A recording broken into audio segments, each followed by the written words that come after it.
This YouTube channel does not promote any violent, harmful, or illegal activities. All content provided by this channel is meant for an educational purpose only.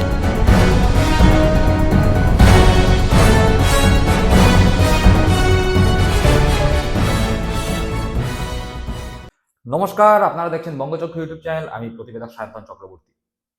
ইতিমধ্যেই আপনারা জানেন যে অভিজিৎ গঙ্গোপাধ্যায় আবারও খবরের শিরোনামে ফিরে এসেছেন।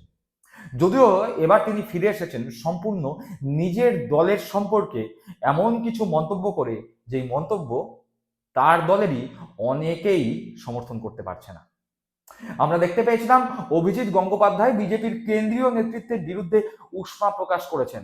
উষ্মা প্রকাশ করে তিনি কি বলেছিলেন? তিনি বলেছিলেন যে বিজেপির কেন্দ্রীয় নেতৃত্বরা যেভাবে উত্তর ভারতীয় নেতাদের এই বাংলায় পাঠাচ্ছেন, সেই উত্তর ভারতীয় নেতাদের দিয়ে বঙ্গজয় সম্ভব হবে না। তার কারণ, অভিজিৎ গঙ্গোপাধ্যায় বলতে চেয়েছিলেন যে বিজেপি আসলে হিন্দি ভাষী, হিন্দি বলয়ের দল, তাই বিজেপি সেই কালচার থেকে বেরোতে পারছে না।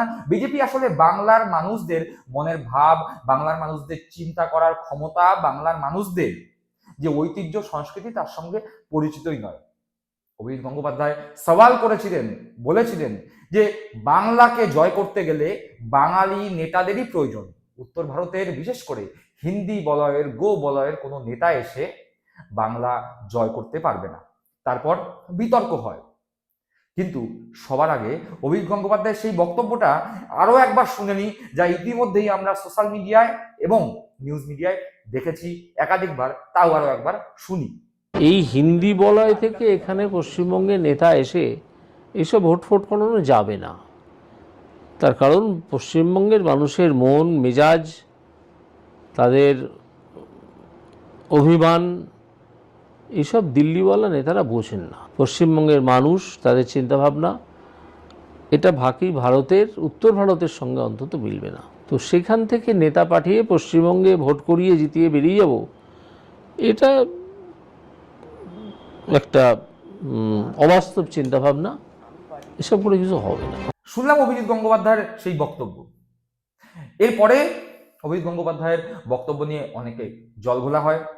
কেউ কেউ বলেন অভিজিৎ গঙ্গোপাধ্যায় শুভেন্দু অধিকারী ঘনিষ্ঠ, তাই অভিজিৎ গঙ্গোপাধ্যায়ের মুখ থেকে এই কথা শুভেন্দু অধিকারী বলিয়েছিলেন। যাই হোক, কে বলিয়েছিলেন, কেন বলিয়েছিলেন, সেই সমস্ত বিষয় তর্ক বিতর্ক অনেক হয়েছে।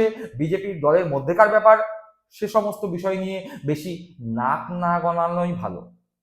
কিন্তু বিজেপির কেন্দ্রীয় নেতৃত্ব কি অভিজিৎ গঙ্গোপাধ্যায় বা যার অঙ্গুলি হেলানো অভিজিৎ গঙ্গোপাধ্যায় মন্তব্য করেছিলেন, তার এই কথায় বা তাদের এই কথায় কি খুব একটা গুরুত্ব দিয়েছিল?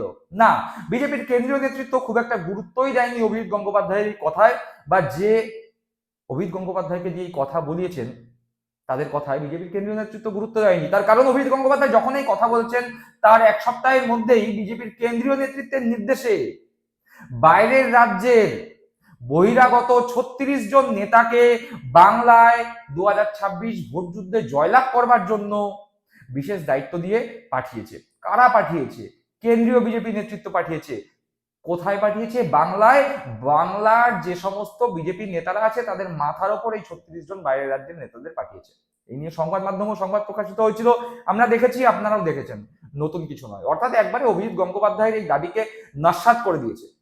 সরাসরি হয়তো সংবাদ মাধ্যমের সামনে এসে অভিজিৎ গঙ্গোপাধ্যায়ের এই দাবিকে নস্যাৎ করেনি, কিন্তু বিজেপি কেন্দ্রীয় নেতৃত্ব নিজেদের কর্মপন্থার মাধ্যমে অভিজিৎ গঙ্গোপাধ্যায়কে বুঝিয়ে দিয়েছে, শাট আপ, তুমি যেই হও না কেন, তোমার কথার গুরুত্ব অন্তত বিজেপির কেন্দ্রীয় নেতৃত্ব দেয় না। তারপর থেকেই ভেতরে ভেতরে রেগেছিলেন অভিজিৎ গঙ্গোপাধ্যায়। বলা যায় শুধু অভিজিৎ গঙ্গোপাধ্যায় নয়, অভিজিৎ গঙ্গোপাধ্যায় সহ যে সমস্ত লোকজন মনে করছে যে বিজেপিতে বাঙালি লবি বেশ নড়বড়ে, তারা সকলেই বেশ ক্ষুব্ধ হয়েছিলেন বিজেপির কেন্দ্রীয় নেতৃত্বের উপর।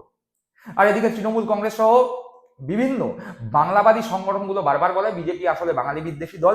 এমনকি বিজেপির নিজেদের দলের মধ্যেও বাঙালিদের সে অর্থে সবাইকে সব জায়গায় সমান সুযোগ দেয় না, বাঙালিদের একটু কম সুযোগই দেওয়া হয় বিজেপিতে। এরকম একটি মনোভাব বিজেপির মধ্যে বেশ কিছুদিন ধরেই চলছিল। আর তার মধ্যে অভিজিৎ গঙ্গোপাধ্যায়ের এই বক্তব্যের পরে সেই ধরনের ক্ষোভ আরো বেশি করে দানা বাঁধে। কিন্তু এই ক্ষোভের বহিঃপ্রকাশ যখন হব হব করছে ঠিক সেই মুহূর্তেই বাংলায় শুরু হয় এসআইআর নিয়ে তর্ক বিতর্ক আলাপ আলোচনায় ঢাকা পড়ে যায় অভিজিৎ গঙ্গোপাধ্যায়ের সেই ক্ষোভ। আর তার মধ্যেই লোকসভায় শীতকালীন অধিবেশন শুরু হয়। লোকসভায় শীতকালীন অধিবেশন শুরু হওয়ার সঙ্গে সঙ্গেই বন্দে মাতরম বিতর্ককে সামনে রেখে প্রধানমন্ত্রী নরেন্দ্র মোদীর বঙ্কিমচন্দ্র চট্টোপাধ্যায়কে বঙ্কিম দা বলে সম্বোধন, যার পরে আরো একবার বিতর্ক। শুধুমাত্র প্রধানমন্ত্রী নরেন্দ্র মোদী নন, তারই দলের এক সাংসদ বঙ্কিমচন্দ্র চট্টোপাধ্যায়কে প্রধানমন্ত্রীর মতো বঙ্কিম দা হয়তো বলেননি, কিন্তু বঙ্কিম দাস চ্যাটার্জি বললেন। আরো একবার নাম বিভ্রাট। শুধু বঙ্কিমচন্দ্র চট্টোপাধ্যায় থেমে নয়, বিজেপির এক সাংসদ মাতঙ্গিনী হাজরাকে মুসলিম বলে দাগিয়ে দিলেন। তার বলার কারণ, মাতঙ্গিনী হাজরা বন্দে মাতরম বলেছিলেন আর মুসলিমরা বন্দে মাতরম বলতে চায় না, সেই কারণে মাতঙ্গিনী হাজরাকে মুসলিম বলে দাগিয়ে দিচ্ছেন। মানে ঘেটে ঘ একেবারে খিচুড়ি পাকিয়ে একাকার।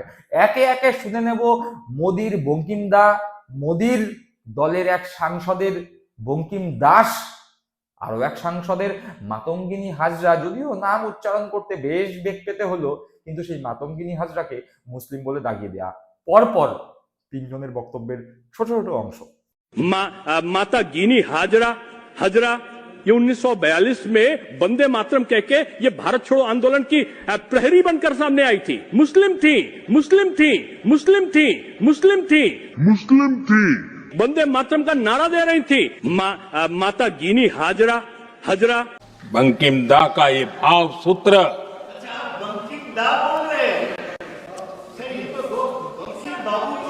बंकिम बाबू बोले। अच्छा, thank you thank you thank you thank you thank you, आपकी भावनाओं के लिए मैं आदर करता हूँ। वंदे मातरम जब महान कवि बंकिम दास चटर्जी ने लिखा, जेठा चटर्जी जी ने लिखा था, बंकिम दास चटर्जी ने लिखा, जेठा चटर्जी जी ने लिखा था। দেখলাম বিজেপির প্রধানমন্ত্রী থেকে শুরু করে সাংসদরা বাঙালিদের সে অর্থে চেনে না, বাঙালিদের ঐতিহ্য বাঙালিদের গর্ব যারা, তাদেরকে সে অর্থে সম্মানটুকুনিও করতে এরা জানে না, নামই জানে না, অবদানই জানে না। এরা আবার বাংলা প্রেমী হয়েছে, বাংলায় ক্ষমতা দখলের স্বপ্ন দেখছে, বাংলার মাসনাদে বসার স্বপ্ন দেখছে, বাংলায় ক্ষমতায় আসার স্বপ্ন দেখছে। যাই হোক, এ তো গেল শীতকালীন অধিবেশনে বাঙালি হওয়ার ইচ্ছা হঠাৎ করে বিজেপির মধ্যে উদ্ভূত হওয়ায় বিজেপির প্রধানমন্ত্রী থেকে সাংসদরা যেভাবে বাঙালি মনীষীদের নাম বিকৃত করছে, তাতে তারা আর যাই হোক বাঙালি হতে পারেননি, বরং বিশেষ করে বাঙালি বিদ্বেষী হয়ে উঠেছেন। এই কথারই প্রতিধ্বনি কিছুদিন আগে শোনা গিয়েছিল বিজেপির এক সাংসদ অভিজিৎ গঙ্গোপাধ্যায়ের মুখে। অভিজিৎ গঙ্গোপাধ্যায় বলেছিলেন উত্তর ভারতীয় নেতা দ্বারা বাংলা জয় সম্ভব নয়। সেইটারই প্রমাণ যেন এই সংসদ ভবনে মোদি থেকে বিজেপির সাংসদদের বাঙালি মনীষীদের নাম ভুল উচ্চারণ করার মধ্যে। আর তারপরে কি হলো বলুন তো?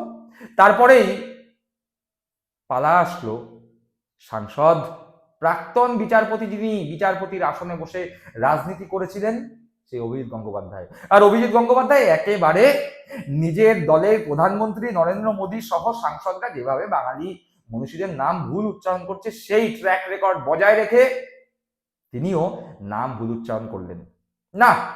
তিনি কোনো বাঙালি মনীষীর নাম ভুল উচ্চারণ করেননি।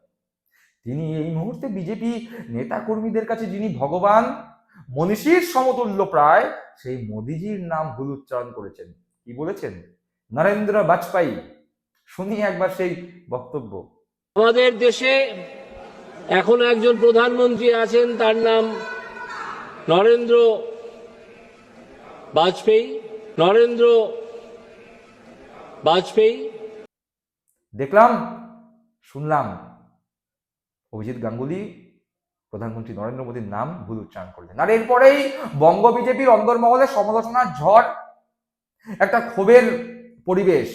বঙ্গ বিজেপির বিভিন্ন নেতারা প্রশ্ন তুলে দিয়েছেন যে এই অভিজিৎ গঙ্গোপাধ্যায়, যে জীবনে কোনোদিনও রাজনীতি করেনি, হুট করে শুভেন্দু অধিকারী তাকে দলে এনে টিকিট দিয়ে দিল, সাংসদ হয়ে গেল, সে দলের প্রধানমন্ত্রীর নামই ঠিক করে বলতে পারছে না। সংসদ ভবনে দাঁড়িয়ে তিনি কি তাহলে নিজের পুষে রাখা ক্ষোভ এইভাবে ভুল নাম উচ্চারণের মাধ্যমে প্রতিশোধ তুললেন? প্রশ্ন দলের মধ্যে রয়েছে। আর তৃণমূল কংগ্রেস সহ বাদবাকি অন্যান্য দল তারা কটাক্ষ করছে, মোদি বাঙালি মনীষীদের নাম ভুল উচ্চারণ করছে, তার প্রতিশোধ সংসদে। অভিজিৎ গাঙ্গুলি নিচ্ছে মোদির নাম ভুল উচ্চারণ করে। দর্শক বন্ধুরা, আপনারা কি মনে করছেন যেই দলের নেতারা নিজের প্রধানমন্ত্রীর নাম ঠিক করে উচ্চারণ করতে পারে না, যে দলের প্রধানমন্ত্রী, যে দলের সাংসদরা বাঙালি মনীষীদের নাম ঠিকঠাক উচ্চারণ করতে পারে না, বাঙালি মনীষীদের সম্মান করতে পারে না, সেই দল বাংলায় ক্ষমতায় আসবে? বাংলার মানুষ কি তাদের ক্ষমতায় আনবে? প্রশ্ন রইল, উত্তর সরাসরি আপনারা কমেন্ট বক্সে কমেন্ট করে জানাবেন। সকলে ভালো থাকবেন, সুস্থ থাকবেন। জয় হিন্দ, বন্দে মাতরম।